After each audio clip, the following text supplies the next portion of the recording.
Good morning. Welcome to today's video. Today is Vlogtober, day 2. I can't believe it's already October, guys. And it is officially day 1 of the 13 Files of Halloween. And this mini-series is being sponsored by Jill of The Scrapaholic and The Wicked Designs by Jill. And her information is linked in the description below. I want to make sure to say this disclaimer right away. I have been provided the files for these projects free of charge by Jill in exchange for creating these videos for my channel. All supplies I have purchased myself or I am using directly out of my scrap room. The only thing I am receiving is the files for free. So let's get started on today's project.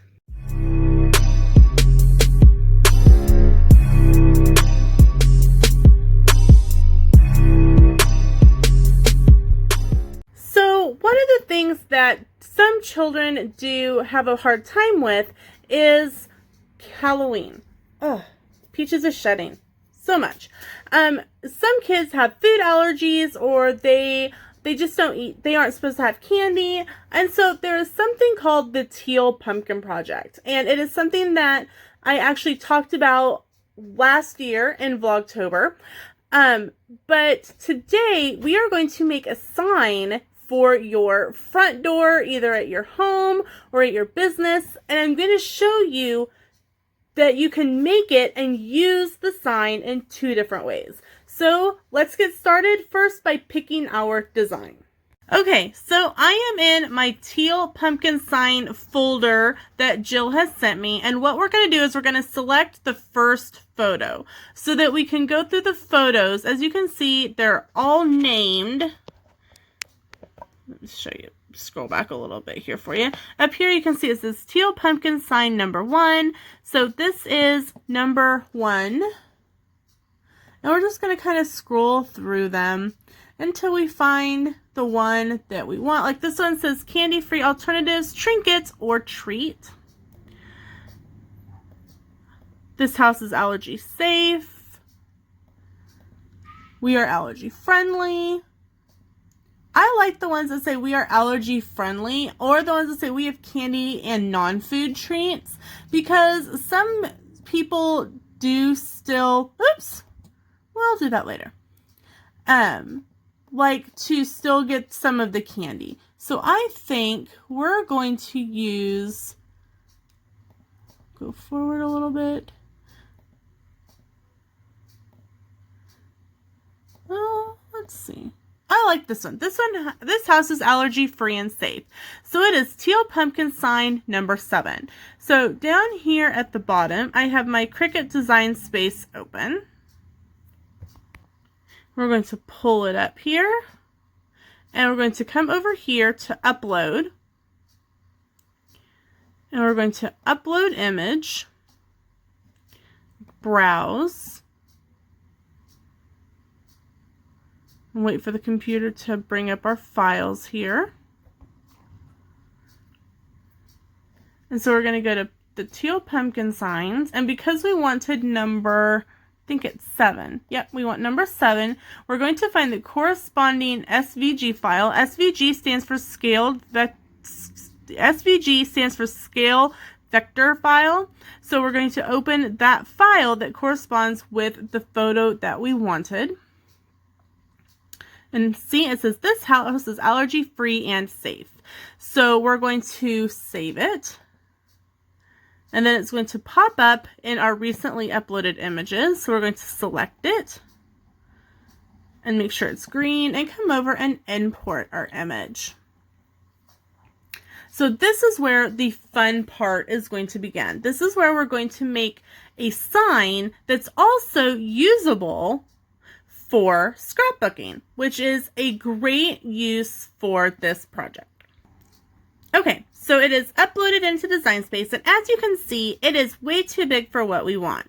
I'm going to come up here to width, and I'm going to make it a 7.75, because what I'm going to end up doing is doing this on an 8.5 by 11 sheet of paper, and I'm going to have my Cricut do some drawing. So here is it's 7 by 7.5 by 7.47, which is fine. What we're going to do is this is all one project at the moment.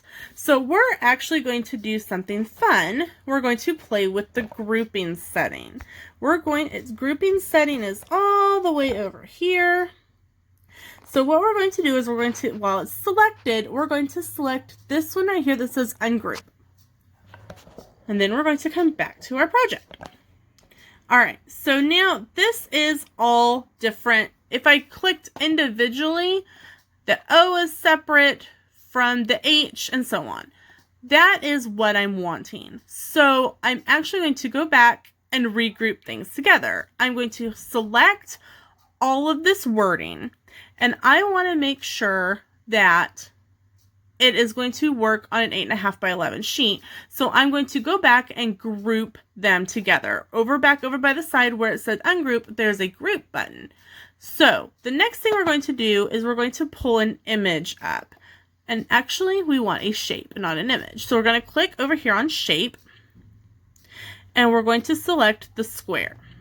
Now this is not something that we're going to print. This is not something we're going to cut. This is simply a grid, for lack of a better term. We want this square to be an 8.5 by 11. So I'm going to go up here to my width and put in 8.5, and I'm going to tab over and make it 11 height. That way it is the sheet of paper. And I'm going to zoom out. Over here in the corner is my zoom so that I can focus on multiple things at once. So I'm going to right click and send this backwards so that anything that we put on top of it is visible. So this is a little bit smaller than our 8.5 by 11. So I'm going to simply drag my grouping until it's about what I want. And it says the width is 7.65. That should be good. So the thing is I don't want this to cut. I want this to draw. I want this to be a drawn piece. So up here at the top where we have, like we've been working with sizing, there is a line type. And right now it says cut. We don't want it to cut. We want it to draw. So we're going to select it and we're going to go here to draw.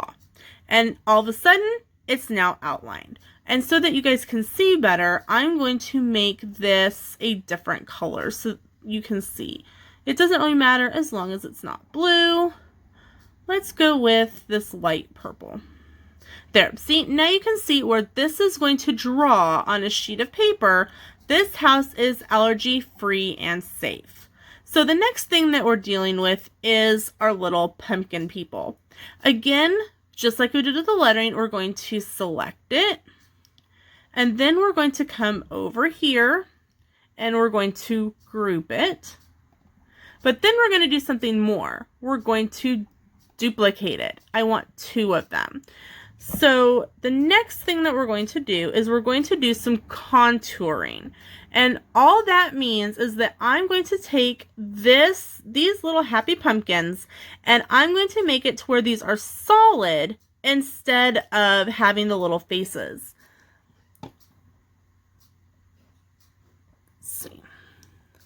To do that, I do have to ungroup the files, which is fine. So I'm going to select individually my pumpkins, and then down here in the corner is a thing that says, a little button that says contour. So I'm going to select it. Sorry about that, y'all. Okay, so what we see here is our pumpkin. And what we want to do is we want to hide all of the contours. So that will give us now a solid pumpkin. See, it is now solid as opposed to having little faces. So we're going to repeat this step for the other 2 pumpkins so that we have a solid background. And you're probably going, Lena, why do I care? This is going to go on a sign, right? Yes, this is the scrapbook portion that I mentioned. So because this is more of an elaborate piece, we're going to go back and we're going to, now that they are all contoured, we're going to regroup them back together so that they're kind of locked. They will end up cutting individually though, because there are two different colors. Okay, so even though these are going to cut separately on the mat, they are not all the same color. They're not welded together. I want them, I want them to be able to move around together. So I'm going to go back and regroup them together. Now what I can do is I'm going to change the coloring of that just so that you can tell the difference. And I'm going to simply, I'm going to bring these forward. Send to front. Ta-da! Now we have our little pumpkins. All right. It doesn't matter if they're, then we're going to group them all together so that when we move them, they all move together. Now, as we can see, it's perfectly lined up. It says it's 7.778. I'm just going to make it 7.75. It's not going to affect the sizing all that much. I just like having even numbers. So next what we're going to do is we're going to move this down. Now we have a sign.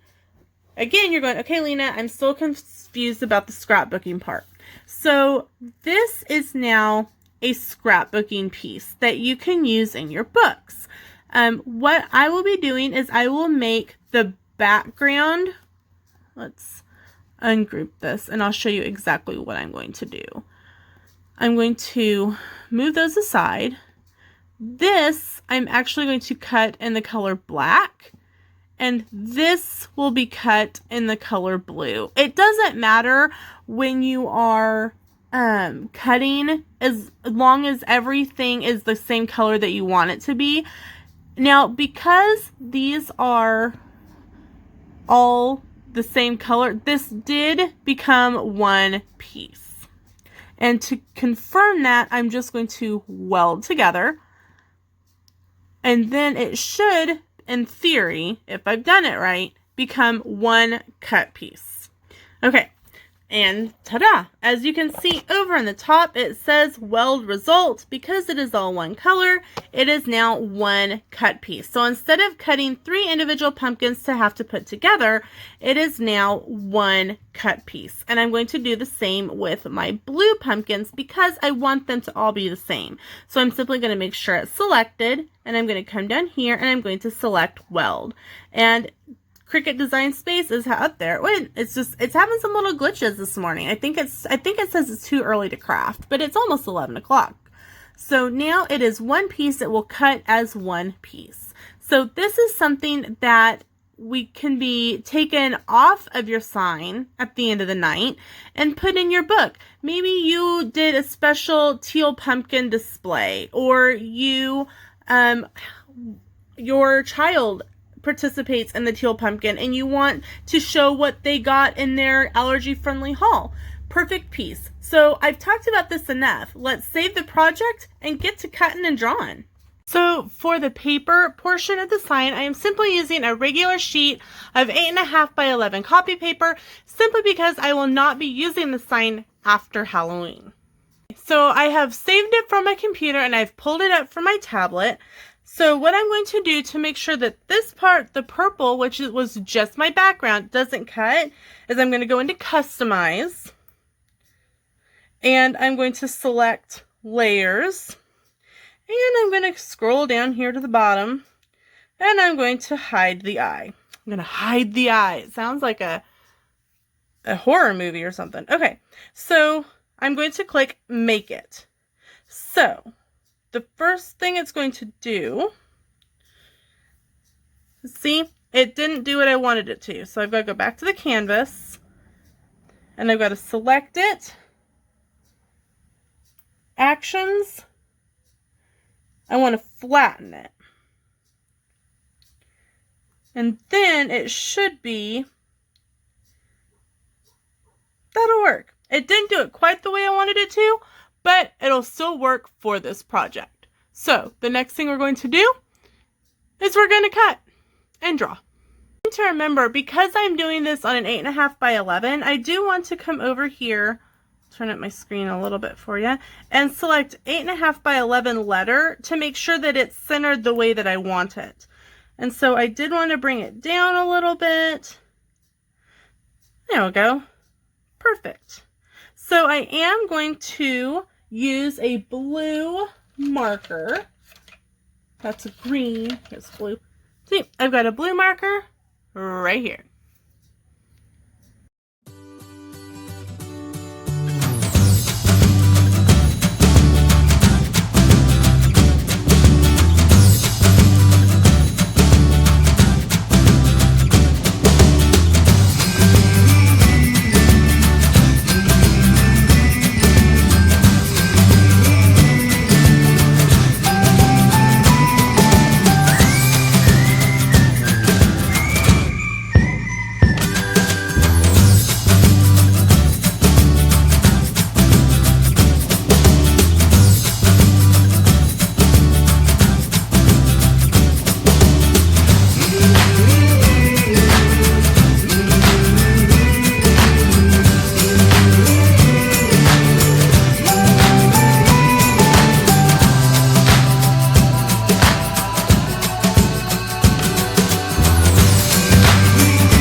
The written portion of the sign.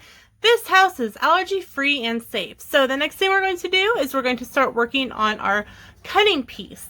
Now, because the cutting piece is so small, I have gotten out some scraps. I've got out a scrap of dark blue for the pumpkin, and I have my black background. So let's continue cutting. Now, because I am using a scrap of basil, it is a little bit of a thicker cardstock. I always cut this on Cardstock Plus, and depending on how it cuts, sometimes I will even do a second run without unloading the mat, so it keeps the same cut lines, just to ensure that it's 100% cut through.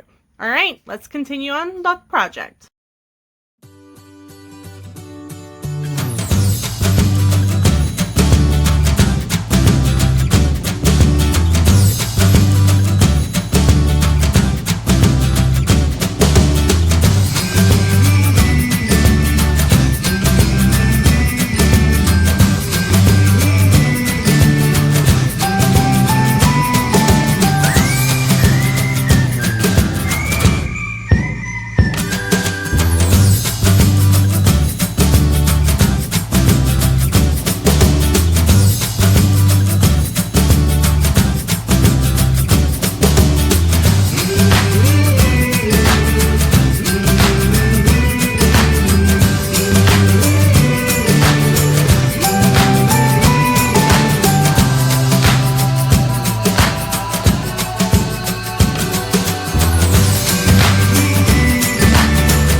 So we have both of our pieces cut. Here is our blue piece, and here is our background piece. Now we have a couple of different ways that we can put this together. Which by that I mean we can use different types of adhesive. I have Elmer's glue runner tape. I have Zig pens, and I have art glitter glue. And this is not a glitter glue. This is just a regular crafting glue. The brand name is just called art glitter glue. So because I want it to stay together really well in my book, and because it will be on my door, I think I'm going to opt for the art glitter glue this time. As you're probably noticing, you're like, why do you have a safety pin in your glue? Because it doesn't come with a tip, and if you don't leave your safety pin in and at least once a day play with it out of the tip, it will like clog up, and that is not good. So I'm going to untip my art glitter glue. I'm going to zoom out a little bit more so y'all can see what I'm doing. Ignore my crafting mess up in the top corner here. All right, so I'm going to simply flip over my piece, and I'm just going to put a little bit of glue, not very much, doesn't need a whole lot, around the main parts of the pumpkin, and then right a little bit at the nose area. We'll put a little line very down at the bottom as well. Okay, so now what we're going to do is we're going to, instead of trying to flip it over onto the black, we're going to line up black to blue. I have found it's easier to do it this way, and it keeps everything a little bit more symmetrical and a little less messy. Okay. Ta-da! Scrapbooking piece. So just to make sure that it is good and adhered, I'm going to use my Cricut scraper. This is what you use to like get little bits and pieces off of your mats. I like it as a little bit of extra muscle, if you will, and I just usually slide it across the back of my scrapbooking pieces just to make sure they're good and adhered. Okay, so we're back to needing this sheet of paper now. So what we're going to do is we're going to take the Elmer's glue runner, and we're going to simply put 3 lines across the back, and then straight onto our sign. Ta-da! So now I'll be able to put this in my window, and anyone coming to trick or treat will know not only do I have the blue pumpkin out in front to let them know, but in case some people don't know what the Teal Pumpkin Project is, they will be able to see this sign that says, "This house is allergy free and safe." So that's it for creating our sign. I think it turned out awesome, and when Halloween is over, all you have to do is simply peel off the back, and you have a scrapbook piece. It goes right into your book, onto a special frame, however you want to use it. Or hey, if you're good and you have like a file folder, you could always file this away for next year. I'm pretty happy with it. So that's it for today's video. I hope you enjoyed it. Once again, thanks so much to Jill from Wicked Designs by Jill / The Scrapaholic, and her information is down in the link below. Thank you so much for watching, and we will see you in tomorrow's video. Bye!